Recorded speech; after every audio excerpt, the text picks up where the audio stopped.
Welcome to the Butterfly Effect, stage 16 of the 2020 Tour de France.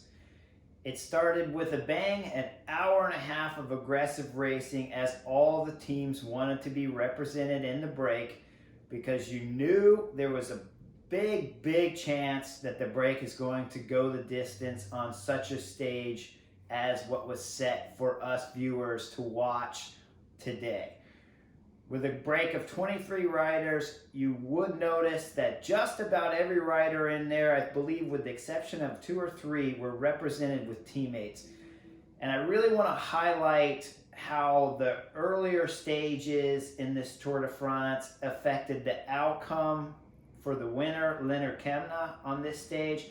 And we really like to highlight too where you see the same, where the past stages of stage 15 with Primož Roglič and of course with Tadej Pogačar, how they came to the finish, and you'll see the butterfly effect of those past stages really affect the crossing of the line today. So mainly in the group of 23, we'll highlight with Kemna, and if you go back and you see how aggressive he's been in this Tour de France, you see stage 12, 13, and 14. He was always in the final selection and really aggressive going for the win. Today, you'll see the opposite of what we had seen from him in those stages. He was very calm in the break. He had one teammate in Daniel Oss, and Oss is really a worker for the team. Other things to keep in mind with Bora Hansgrohe, today they really were not focusing on the green jersey, so they had one objective, win the stage, and that was the main focus for them today. So you see with Lennart Kemna staying calm, Daniel Oss, even at different moments and times in today's stage in the break, was pulling the break along to make sure that they could get to the final climbs with the break intact so Lennart Kemna could do his work. Now, really what to focus in on is when Carapaz attacks, and you'll see Alaphilippe immediately follows the move and shortly thereafter blows up. But Lennart does an amazing job. He lets Alaphilippe do the first bridge across the Carapaz, and Lennart sits on the back wheel, doesn't do any work, attaches on the Carapaz.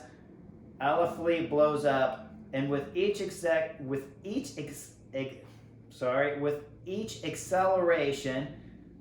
Lennart Kemna is sitting back there and looking as though he's suffering. So every time Carapaz looks back at him to do a pull, Kemna just gives him that face that I can't do it, I can't make it. Now, if you go back to the earlier stages, that was not the same rider. Lennart Kemna really had changed his tactics, learned from his mistakes in the earlier stages of this Tour de France, and he had many of mistakes where he was just too aggressive. But now he's focused on just winning the stage. Sure, he learned from the earlier stages quickly that wasn't going to win, just flexing your muscle. So with each time Carapaz looks back for the young Lennart Kemna to come in and take a pull, he's just giving him the expression, I can't do it, I can't do it. And he waits patiently until he gets near the top of the climb, and then of course attacks and goes solo to the finish. But it was really, today's stage was helped along by the experience that he had had the week before in stages 12, 13, and 14. And especially if you go to stage 13 when he lost to Danny Martinez from EF Education, you'll see immediately when they catch his teammate Max Schachmann, he throws in the tack. That was a perfect strategy just to see exactly where Danny Martinez was at with his fitness.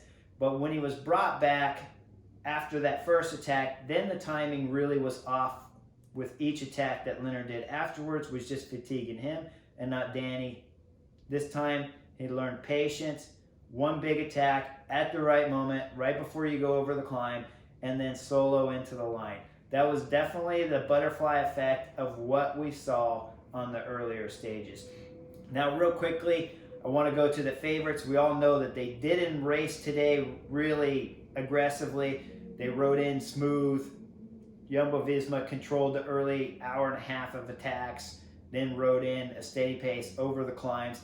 keeping fresh guys, Walt Van Aert, so that when the attacks start, you could always put Walt on the front to control things. You see with UAE Emirates, Tadej Pogacar, he throws an attack, but now you see where Primož Roglic is not being overly aggressive. He's following him all the way to the line, and that's what he learned on stage 15. If I'm overly aggressive like on stage 15, it might cost me some time.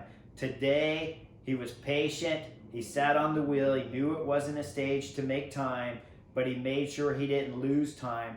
And if you notice, when you see Lopez go, Primož Roglic just sits on the wheel, doesn't panic. He has plenty of time on Miguel Angel Lopez, and instead of following that attack and possibly putting himself into a dangerous position to be attacked again, he just stays on the wheel of Tadej Pogacar, makes sure he has to do the work, ride to the line, 0 time loss, let's get on tomorrow's stage is what he's thinking. Keep the legs fresh, motivated for the big showdown tomorrow. Now, one other take today, Egan Bernal is either resting his legs or he's ready to drop out of this Tour de France. I don't know what it is, but he dropped off pretty soon, lost a ton more time, so that'll open up the opportunity where if he can find any kind of fitness, he could possibly go for that stage win for Ineos tomorrow or the next day. And then look, honestly, I don't know if he'll finish his Tour de France. We'll see how it goes and how he recovers, but when he's losing that much time, there must be a reason for it. So keep an eye out. Definitely the butterfly effect on the earlier stages, 12, 13, helped out for the win today. And of course, Egan Bernal resting today could be the butterfly effect for what he can do tomorrow and the next day. Hope you enjoyed the take today. See you soon.